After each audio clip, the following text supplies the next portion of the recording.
Alright, so time to replace this motor. This is a, what, 25-ton carrier? Bearings are toasted in this, so I'll start it up and let you hear it. The funny thing is the nameplate on the motor, the Carrier's Infinite Wisdom, it does not have the horsepower on it, so I had to go through Carrier itself to get it. It's actually 3.7 horsepower is what it's rated for. Well, at least that's what Carrier says. So I got the exact replacement for it instead of going through Granger. This whole roof up here has to come off, which he's working on right now to get that off because it can't clear the coil, or I might be able to, but you have more of a chance of whacking the coil and then be up Shit's Creek. So they're all off. Let's see what this sucker sounds like.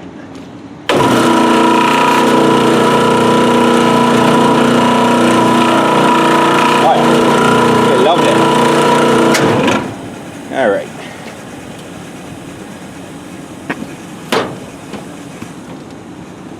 Get that corner. You want to go that way or that way? To the left.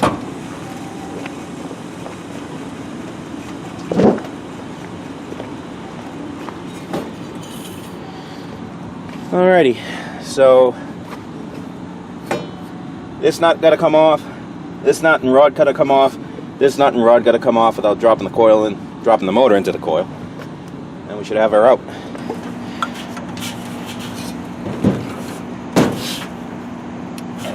This electrical isn't long enough, so.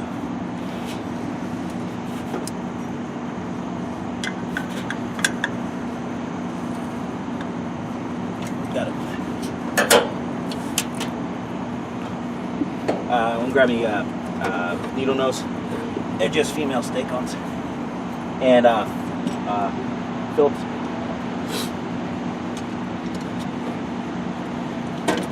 Black on the right. Yellow in the middle, blue on the left.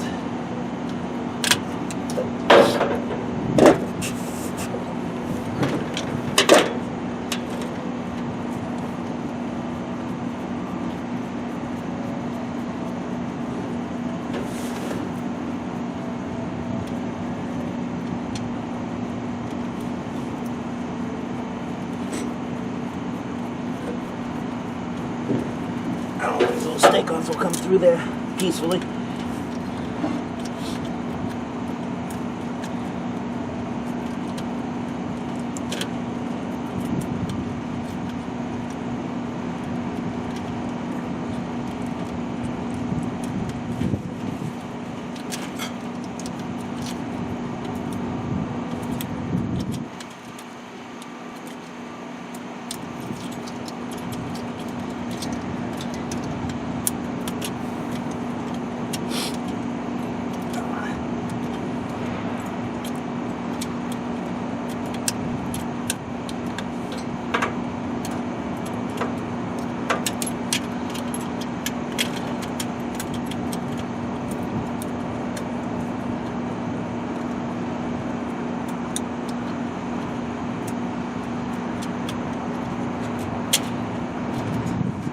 Okay. Yeah, I just gotta get a good grip on it. It's somewhere here. I have to do it this way.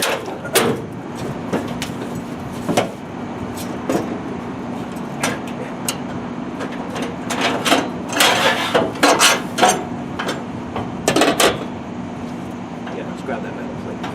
You ready? Yep.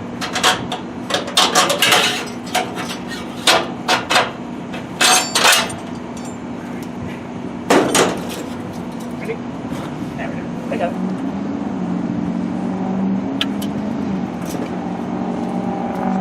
Got it? What do you want to put it down? Yeah, let's put it down on the ground right there. Let me get out of here. Boy.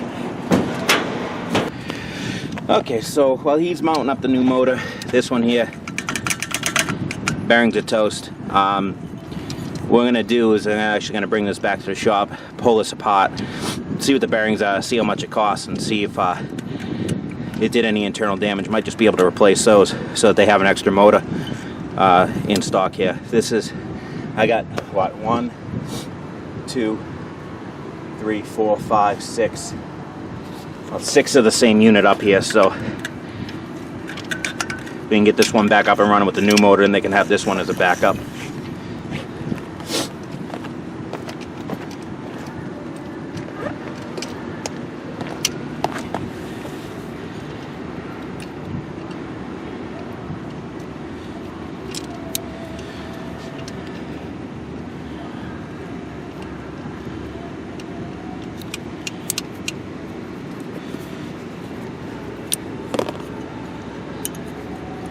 It's always the one that you think it is, and you go one smaller and it's not that one.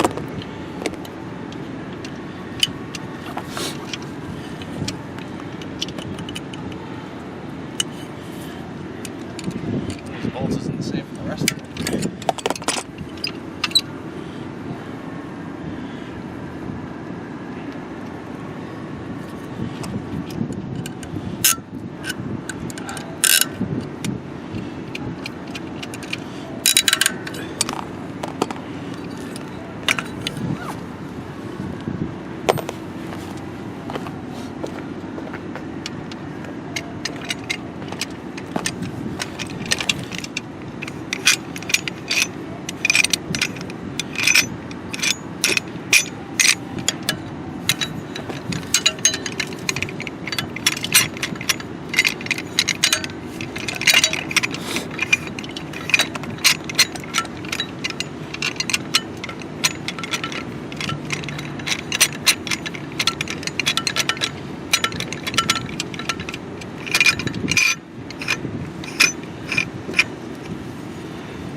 Yep.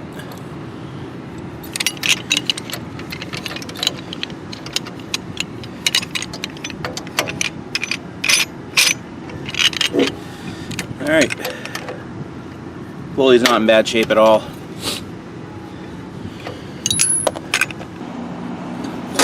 Okie dokie, got those rods ready.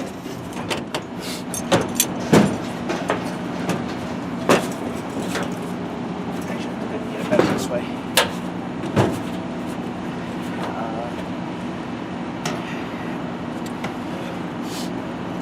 This fucking thing. So what holes are we going into? These two right here. Actually, that bottom rod doesn't need to come all the way out. You can put that in. Oh yeah, you got that. It's notched.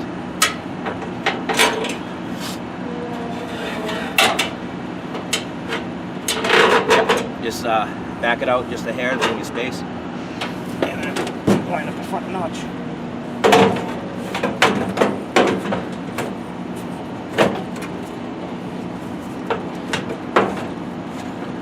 And I'm on the back. Alright. Beautiful. Just gotta lift that up slightly so I can just pull this all out. Yep. Alright, flip this guy up.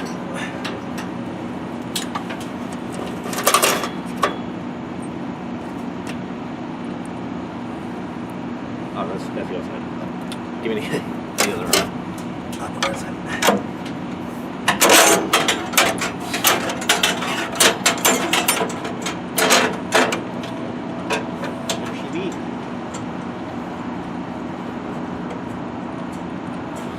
Okie dokie. Shit, you want to put the pulley on this thing now? Or? I'm gonna put it in when we get it. Just get it hand tight so we can move it still. Yeah. Because I'm gonna have to. We're putting a new belt on this and have to tighten it and align it this way. But do you have You gotta get that Romex connector off the old one unless I have a new one in my bag.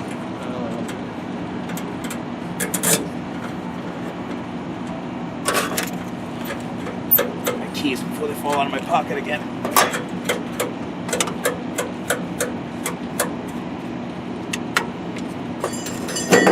Ah, you bastard. Yeah, I'll get it.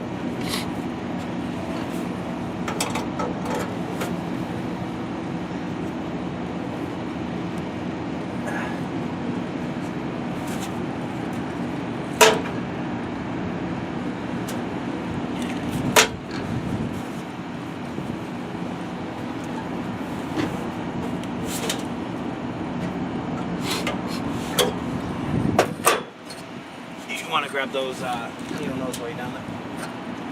Should be right there. It might be under my leg and not even know. Alignment's Yeah, they're right on my leg.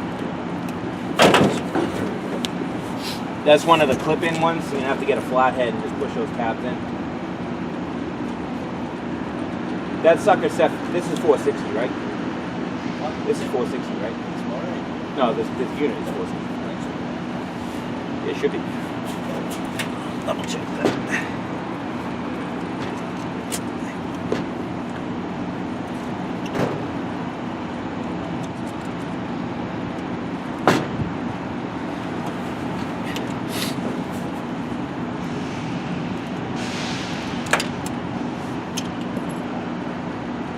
Beautiful.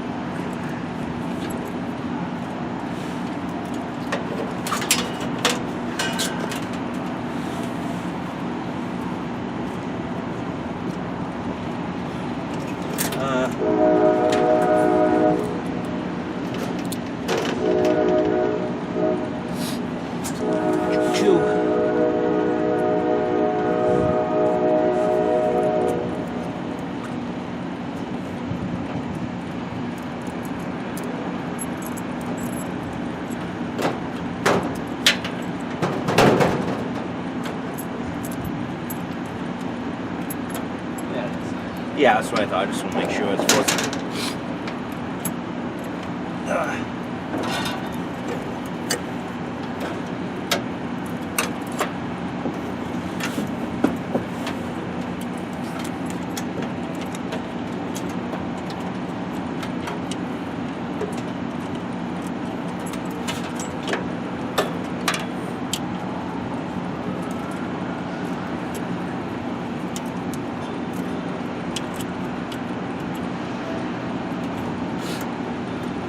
Remember what I said for the colors? Yeah. What did I say? Blue on the left, orange, yellow in the middle, and black on the right.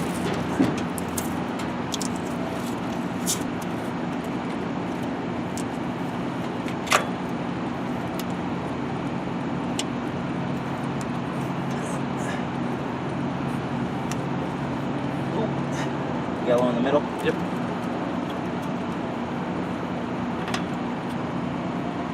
Oh, Van Halen playing inside. Dude, that's what I said. You can hear what they're listening to.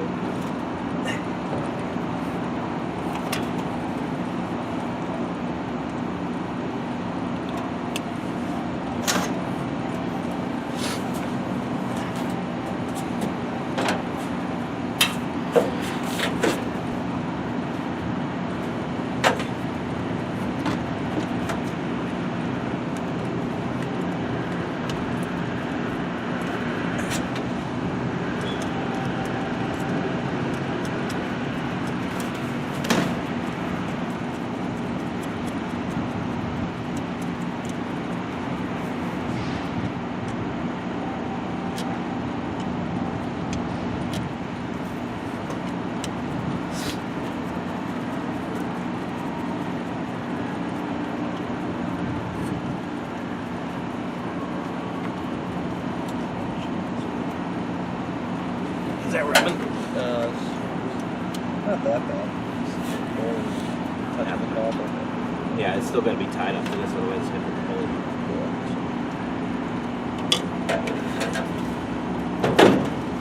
Just make sure it's at 460. Yeah, I'm going to 460, not 230. Make for a bad day. Load plate.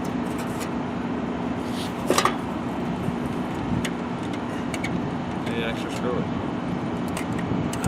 No, I didn't take the screws over there.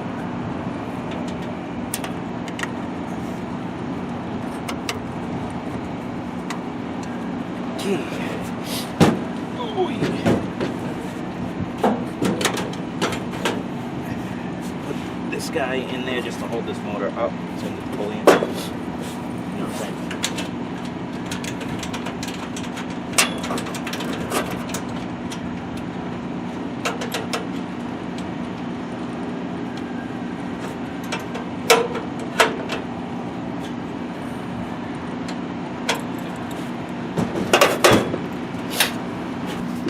Okie dokie, hopefully you guys can see that. Let's go home.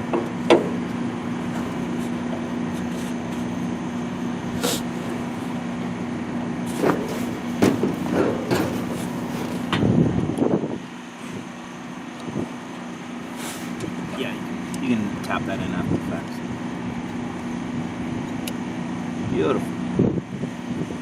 Right. Well, the old motor was pretty much even with the shaft, so we put the belt on there and see what kind of deflection we have.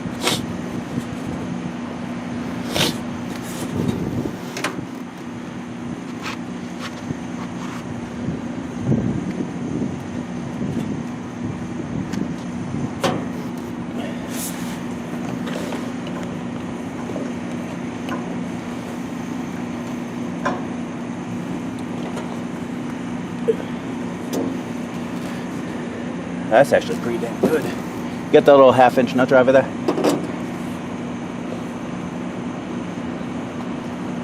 Just let the motor take the weight of this. Wow, that's pretty good. That's pretty damn good. Yeah. That's right where the old one was. It was right even with this, the end of the motor shaft. Right there. Oh, I won't let go too much. Just hair in. That's perfect right there. I like that. I can go for that. Slip this sucker in. Just grab me those alignments, please.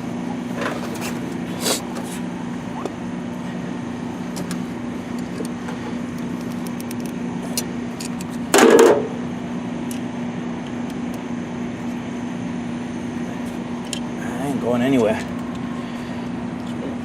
All right, so let's That's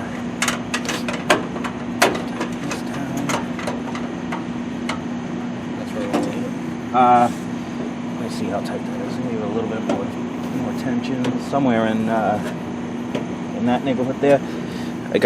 Just hold that right there. I'll put the set screw in.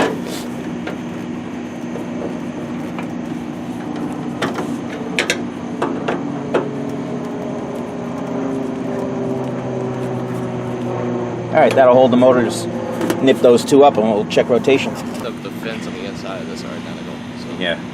Alright, so we gotta check rotation and amperage. I can't check amperage with it all open like this. I have to check amperage with everything closed up. But right now I want to check rotation, make sure we're in the right way. Should be rotating that a ways. Ready? Ready? Yeah.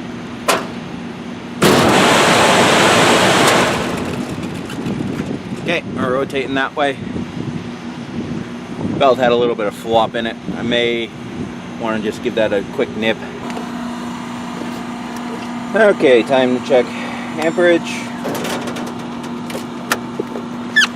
Hit it.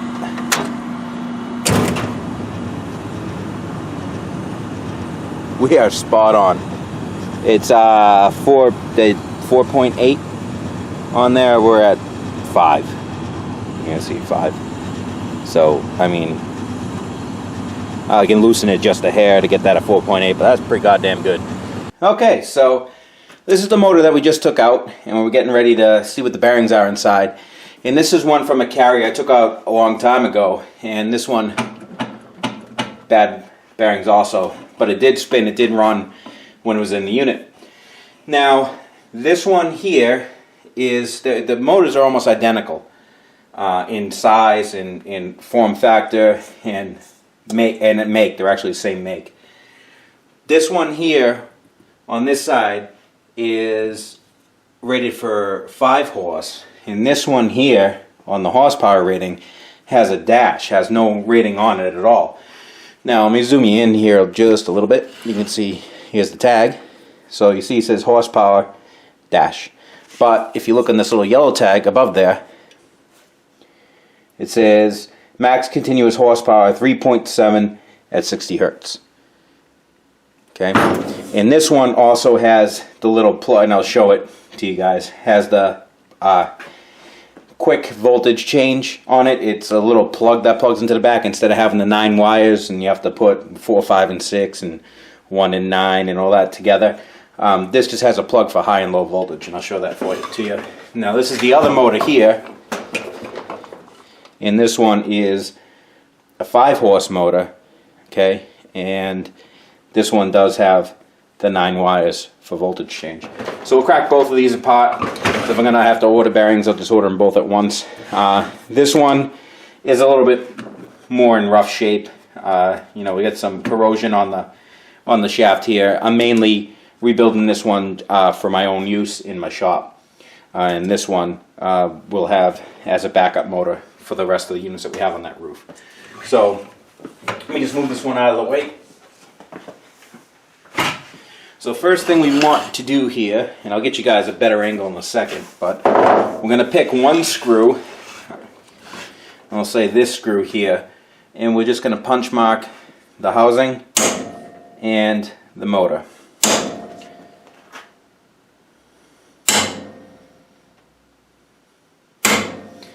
That way we can line those up, and we also know what orientation the housings go back together again.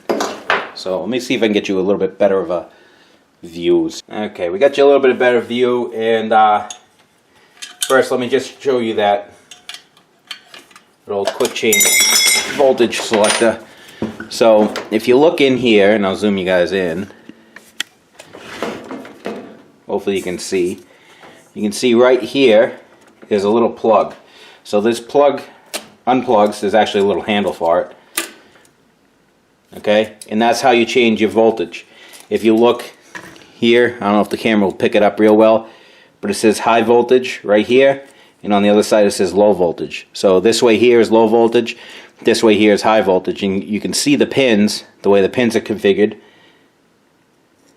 Here and here is different. So that's how you, and then there's just the regular, there's just 3 terminals for your power. So there's the plug that it goes into. Really, really nice setup. Not many motors have that.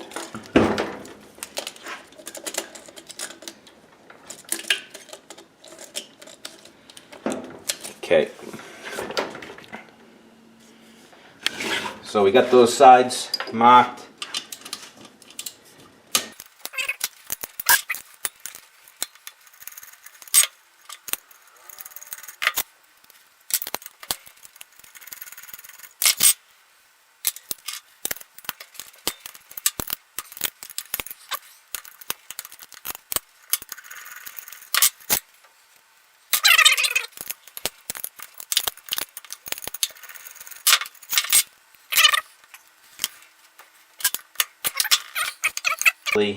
Easily separate itself.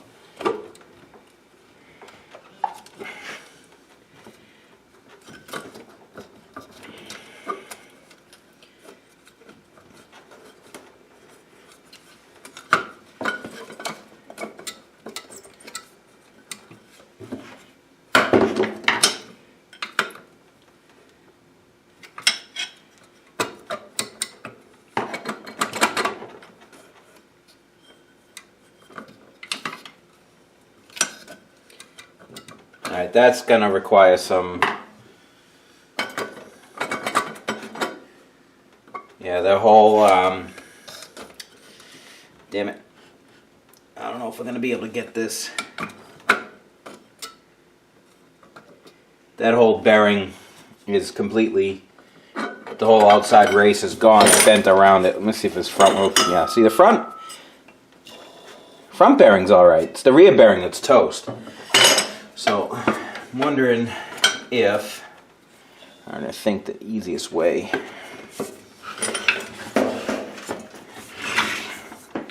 I know I can't get the camera in there at an angle, but the bearing, the housing is kind of bent around the edge of the bearing, like the races are separated. So that's what's holding me up from getting this off.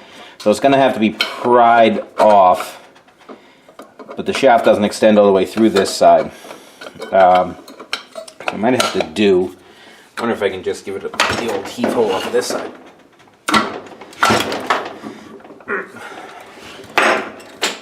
Nope.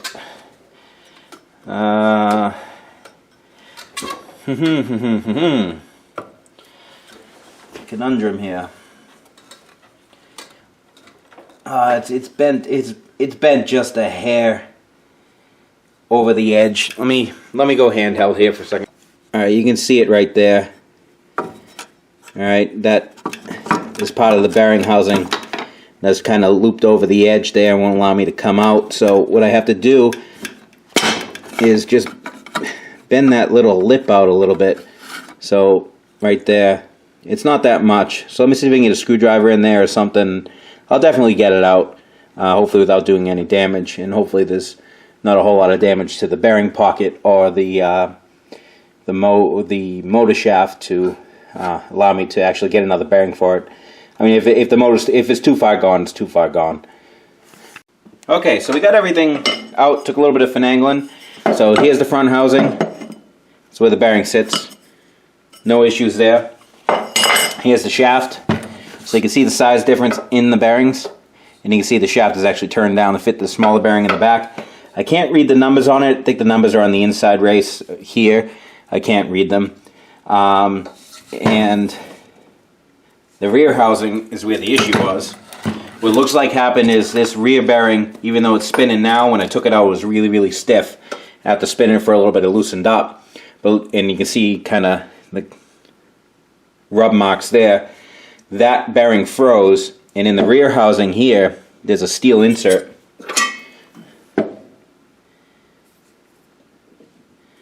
And what happened was that bearing race spun around in there and chewed up that insert pretty well and good. Alright, now that's not the issue. I have a lathe, so I can just cut this out, pull this out, machine an insert to fit that bearing, call it a day. The problem is, if you look at the rotor here,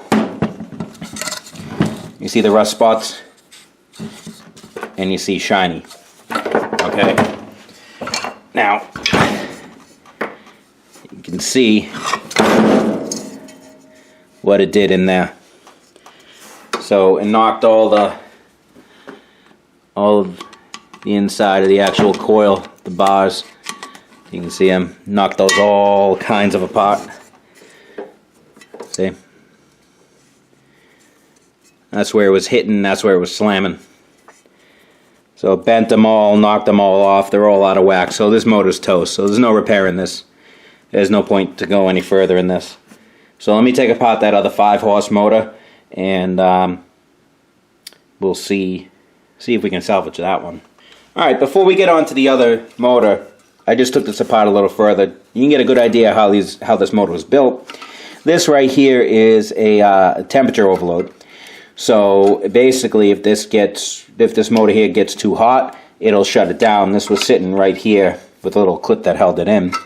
I don't know what the temperature rating is on it. There's a part number there, though.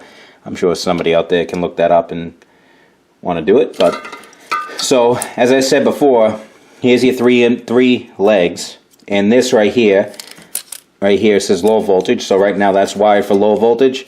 You pull this up, flip it around.